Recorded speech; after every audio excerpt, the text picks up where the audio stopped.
Merci de vous brancher sur la MBC pour cette édition de votre magazine culturel Les Grandes Lignes. 3 petites rencontres bien ficelées dans cette édition en commençant par un petit détour au nord. À Grand Gaube, Mythic Suites and Villas et The Womb Creations font cause commune afin de proposer un espace à l'art mauricien. De cette association est né The Gallery Table, un concept qui transforme le restaurant L'Atelier en galerie tournante. Cette vitrine dédiée aux créateurs mauriciens se veut évolutive et fédère les talents tout en favorisant le contact avec un public très divers. Du 12 au 31 juillet 2026, le peintre Owen Angeline y proposait une exposition solo. Nous l'avons rencontré de même qu'une représentante de cet espace d'accueil afin d'en connaître davantage. Et l'Expo Branch, c'est un programme lancé par Womb Creation de Natacha Boudou, qui me saluait, et en partenariat avec l'atelier de Mythic à Grand Gaube. Et donc l'idée c'est chaque mois donner un espace pour qu'un artiste vienne montrer qu'il y connaît faire sur l'univers et aussi un peu plus de visibilité, faire connaître aussi. Et au fait, moi, on a une quinzaine d'œuvres qui sont en exposition ici, riches en couleurs. Depuis 2 semaines, on peut exposer ici, il y a pas mal de mouvements et du monde, le response est très positif au niveau visibilité qui est très important pour un artiste.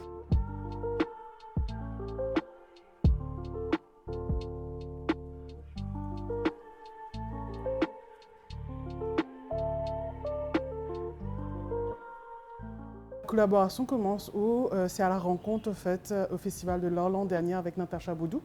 J'étais effectivement partie dans l'optique de rencontrer des artistes et j'ai trouvé la personne du coup, qui était à l'initiative même du Festival de l'Art.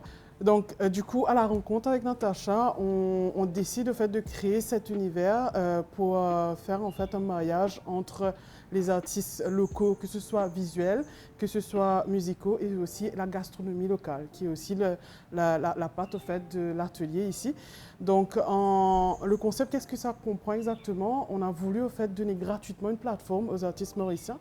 Ainsi, à nous aussi, c'était un partage pour créer quelque chose de bien. Donc une fois par mois, les premiers dimanches, on se rencontre avec les artistes pour qu'ils puissent se présenter au public et exprimer en fait ce qu'ils font à travers leur art. Et dans la même occasion, nous, ça nous permet aussi de créer un événement pour accueillir nos clients.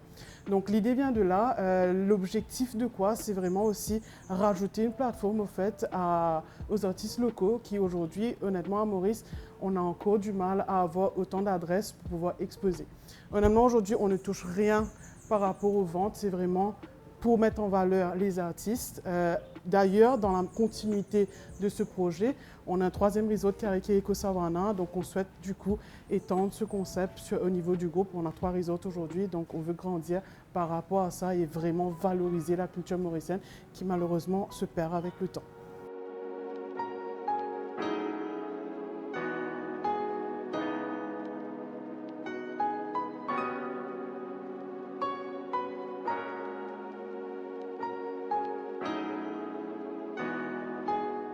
Moi aussi, j'ai une plateforme qui s'appelle Erwin Arts et Natacha en a Womb, comme il y en a plusieurs, il y en a Calm aussi.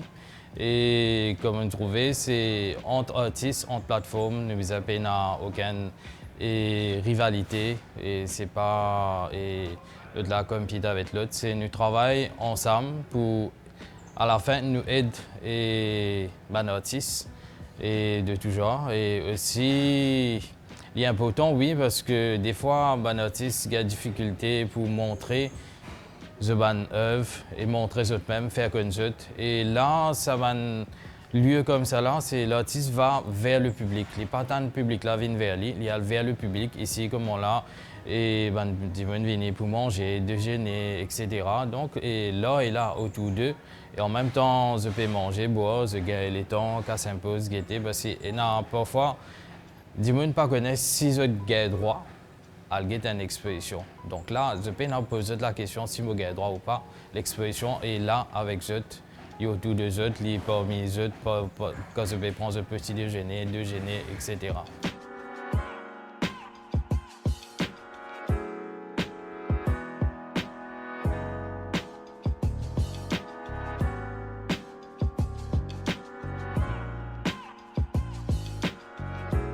a toujours valorisé au fait, la culture mauricienne.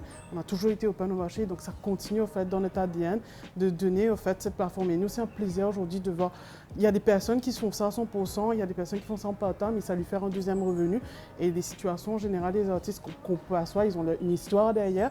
Et ça fait plaisir de voir qu'on arrive à les accompagner. Donc oui, effectivement, c'est dans un win-win. Et aujourd'hui, c'est toujours un plaisir quand on arrive de voir les enfants, de voir les artistes, de pouvoir s'exprimer en fait, de ce qu'ils font. Donc voilà, c'est très thérapeutique aussi là.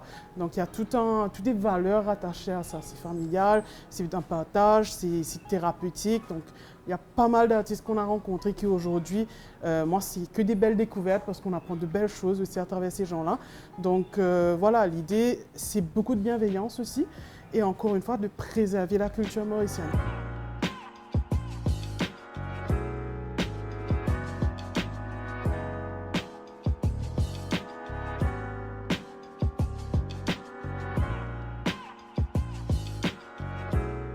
Au fait, c'est pareil, et comme un commerçant, le matin, il éveille à l'ouvrir ce commerce, il ne connaît qu'il peut vendre, s'il peut vendre.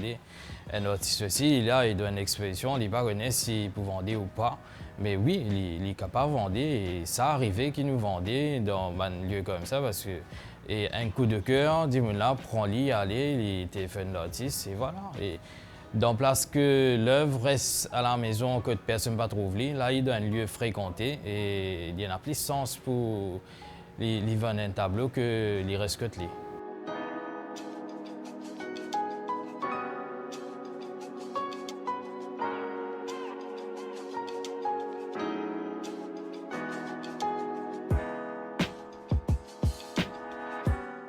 Et comme moi, c'est à travers Natacha. Donc, il déjà lance sur sa page Facebook et sur une page réseaux sociaux. Il déjà lance un appel. Donc, et je peux faire appel à lui à travers les réseaux. Et je dis qu'ils sont intéressés, je suis un artiste, je présente eux. Et Natacha, et comment il était, il pour revenir vers eux. Et ce programme-là, il a depuis l'année dernière que beaucoup d'artistes qui viennent exposer avec Natacha. Et donc, j'étais là pour contacter lui et pour revenir vers eux. The Gallery Table est une expérience évolutive et immersive où les disciplines se croisent. Les expos changent régulièrement. Déjà, une autre artiste a investi les lieux en y proposant son univers. Natacha Boudou et The Womb Creations sont toujours ouverts à de nouvelles collaborations.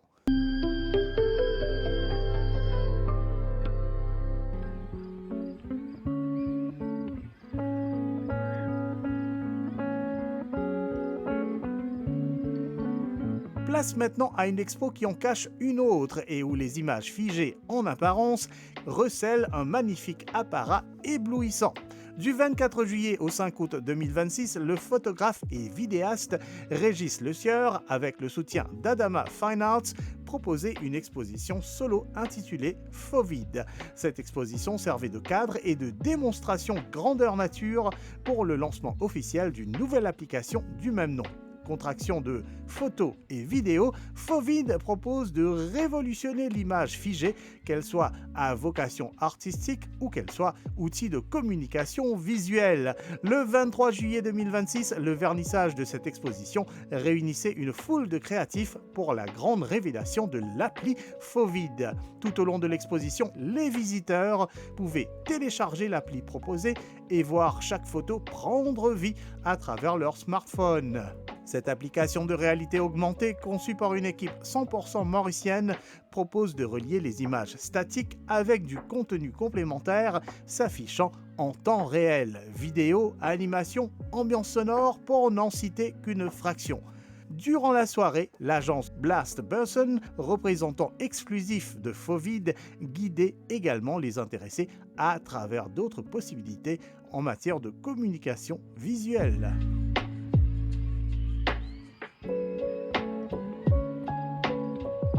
C'est un projet, bien sûr, avec une équipe de Mauriciens, c'est ça qui est important. Le produit est mauricien, nous avons créé cela ici, mais par contre, la genèse même, l'origine du projet, c'est très ancien, ça date de 2004. À l'origine, c'était le démarrage, effectivement, avec la réalité augmentée, mais c'était surtout Harry Potter. Et je me suis retrouvé devant Harry Potter 3, le prisonnier d'Azkaban, où on voit effectivement un Sirius Black qui apparaît sur un journal et qui devient vidéo. Ça m'a absolument interloqué et je me suis dit un jour, je voudrais que ce puisse être réel. Les lunettes augmentées vont apparaître. C'est vrai qu'aujourd'hui, avec le téléphone, on a fait en sorte que la technologie s'efface entièrement. Et aujourd'hui, avant toute chose, le dénominateur commun du projet, c'est de l'art. Mon art, c'est effectivement de la photo. J'ai toujours été artiste, photographe, avec une volonté en galerie de raconter mes histoires. Chaque œuvre n'est pas une belle œuvre, c'est une œuvre qui a une histoire. Et c'est vrai que je m'étonnais que ces œuvres prennent leur ampleur une fois que mes histoires étaient racontées. Et je me disais véritablement qu'il fallait qu'un jour je puisse faire en sorte que l'histoire se raconte seule.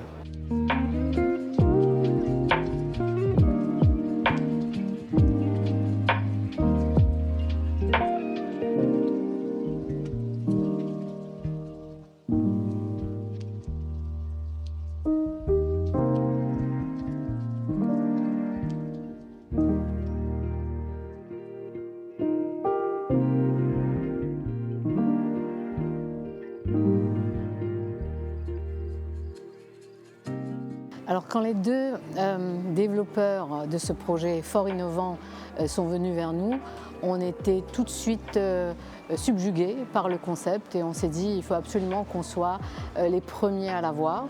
Donc comme la communication évolue très très vite, à vitesse grand V, donc on a pris la décision assez rapidement de faire partie de cet élan.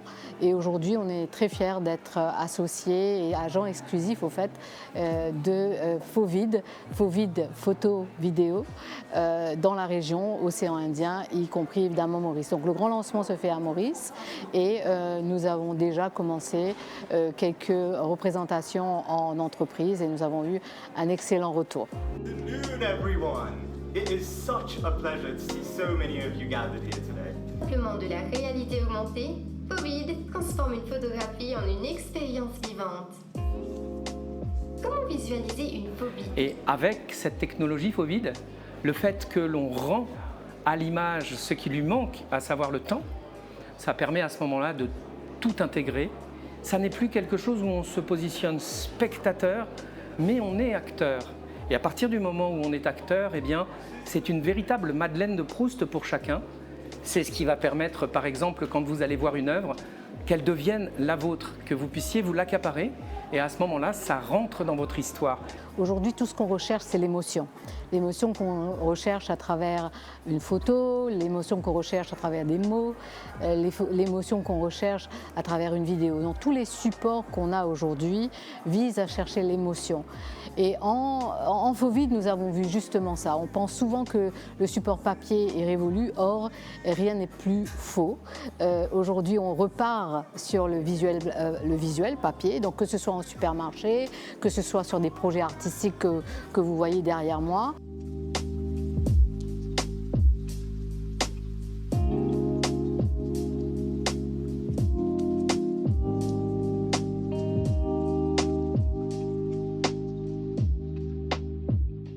Vous exposez depuis des années. Ah oui. Est-ce que finalement, aujourd'hui, par le biais de la technologie, par le biais de ce que permet une telle appli, on rajeunit un peu le public de l'art, on ramène un peu, parce que bien sûr, le public des photographies, des expos photos, il existe.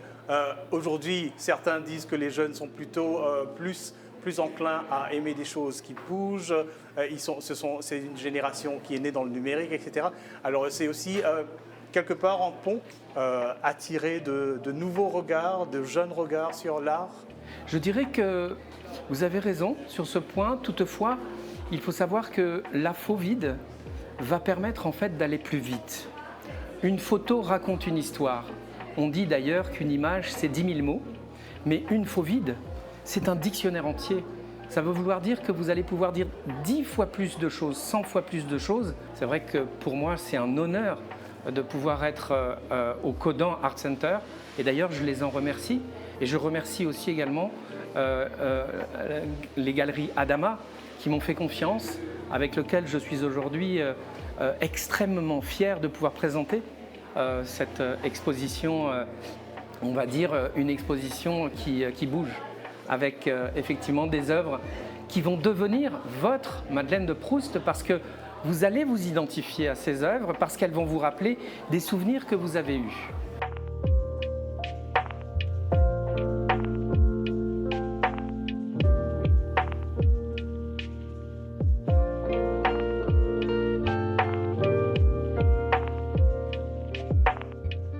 En 2015, vous aviez produit un film qui est devenu emblématique de l'île Maurice. Oui. Voilà, parce que vous êtes justement aussi un pilote. Voilà, vous prenez des photos aériennes. Est-ce qu'aujourd'hui, la réalité augmentée vous laisse entrevoir peut-être un autre projet à caractère national qui pourrait justement proposer autre chose par rapport à l'image de Maurice même aux yeux du monde et aux yeux des Mauriciens eux-mêmes? Mais il faut savoir qu'en début d'année, j'ai sorti le premier livre de l'île Maurice en réalité augmentée, Mauritius in Augmented Reality, où 96 de mes photos deviennent des vidéos et racontent en fait l'ensemble de ce que l'on peut rencontrer sur l'île, aussi bien sur les marchés de Port-Louis que sur le haut du Peterboth, que ce soit effectivement avec le drone ou que ce soit avec une caméra traditionnelle. En tout cas, je me suis efforcé de pouvoir raconter l'île Maurice autrement.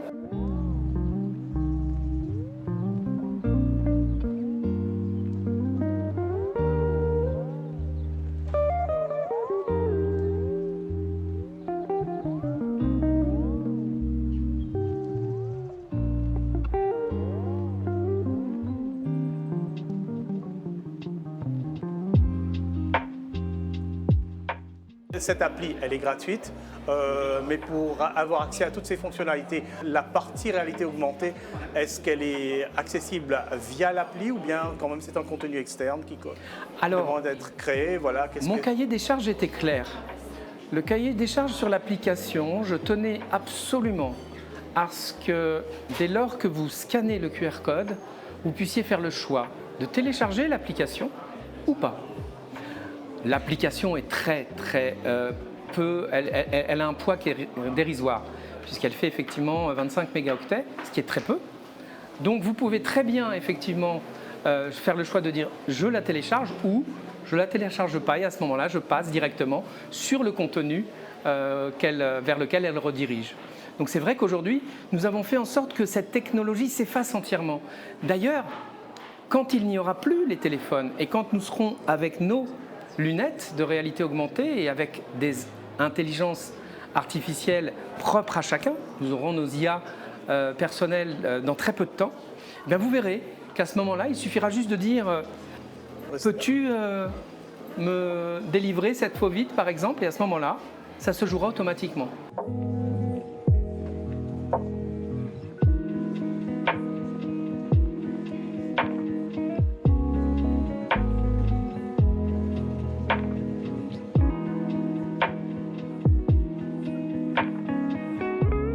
L'application aura les limites de votre esprit.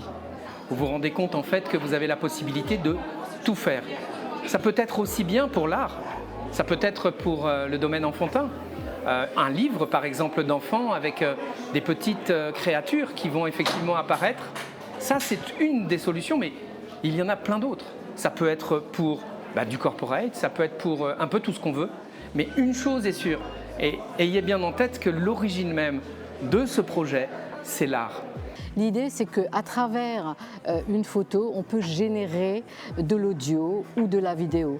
Donc la photo, le visuel devient vraiment parlant. Et c'est ce que nous recherchons et ce qui nous attire dans Faux Vide. Ce qu'on recherche aujourd'hui, nous, c'est de capter cette attention, de capter l'émotion chez l'autre. Faux Vide, une exposition pas comme les autres pour une dimension nouvelle apportée à l'image. Le photographe et entrepreneur Régis Le Sieur ainsi que son équipe comptent propulser l'image figée vers de nouvelles possibilités. Une aubaine pour les artistes et les communicants sans doute, qui rappellent que les avancées phénoménales de la technologie mobile secouent le monde de l'image au quotidien.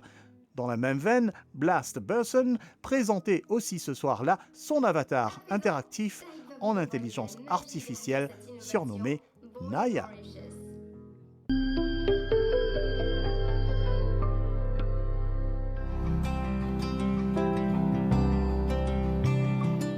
Nous allons finir par cette nouvelle invitation ouverte à un rendez-vous annuel incontournable, une tradition et une fenêtre ouverte sur l'âme et l'imaginaire de nos créateurs.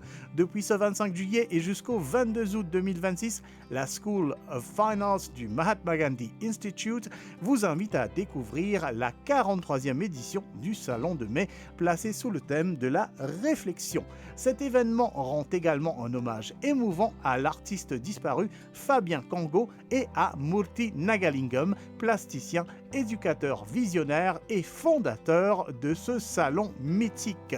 Un véritable panorama vous attend dans cet espace où peinture, sculpture, photographie et installation dialoguent avec les enjeux de notre temps. 43e édition Salon de mai qui nous peut organiser.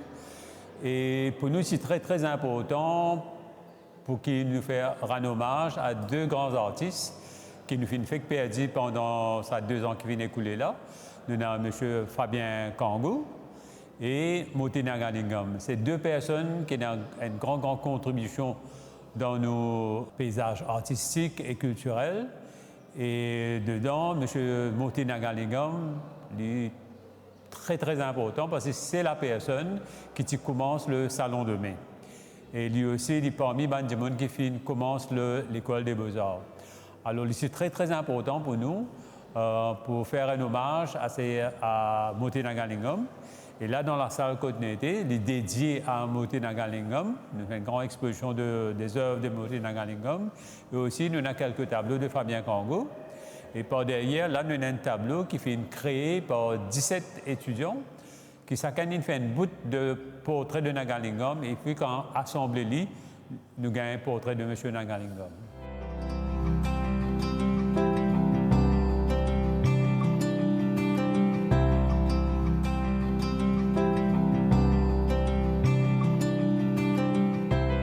J'ai envie de dire que le Salon de mai n'est pas nécessairement bizarre au mois de mai.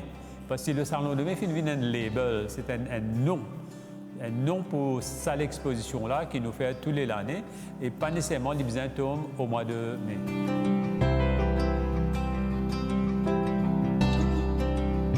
Il y a un point de rencontre d'un panorama de l'art mauricien qui est un étudiant capable de gagner de visu. Alors, est-ce qu'il y a une valeur pédagogique en fait?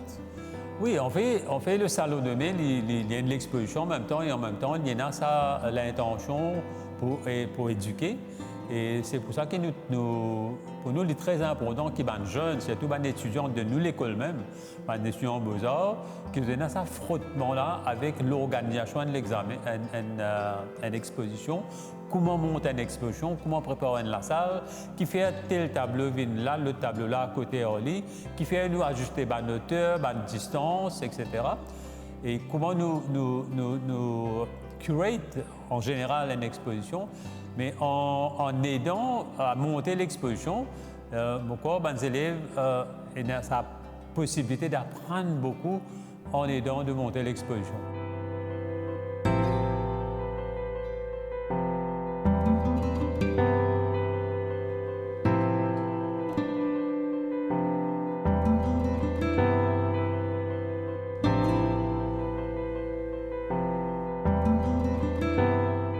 Avec les années, nous trouvons aussi d'autres rencontres annuelles, ou peut-être pas nécessairement que annuelles, mais d'autres moments qui proposent cette rencontre artiste-là. Est-ce qu'il y a de la concurrence aujourd'hui? Je pense qu'il est très intéressant et très important qu'il y ait les autres organisations qui organisent une exposition. Parce que quand il y a une diversité, il apporte beaucoup plus de richesse. Parce qu'il est là qui nous comprend le niveau de l'un de l'autre. Mais rien n'empêche l'un ou l'autre. Hein. Le Salon de mai, il est toujours dans sa place. Et il est toujours... Parce que nous, au niveau de salon, nous avons toujours envie de garder un certain niveau.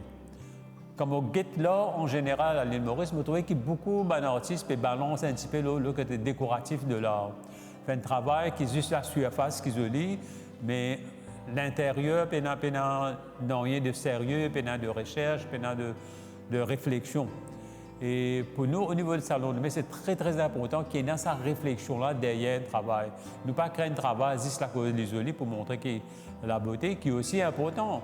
Mais pour nous, le plus important, la philosophie derrière le travail. Là.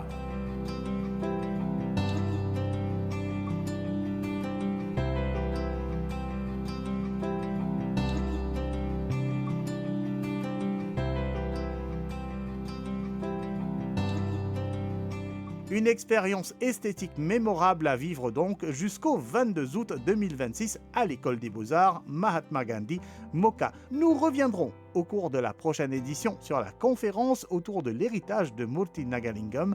Sur cette note, nous vous disons à la prochaine, pourquoi pas, et surtout, restez en ligne.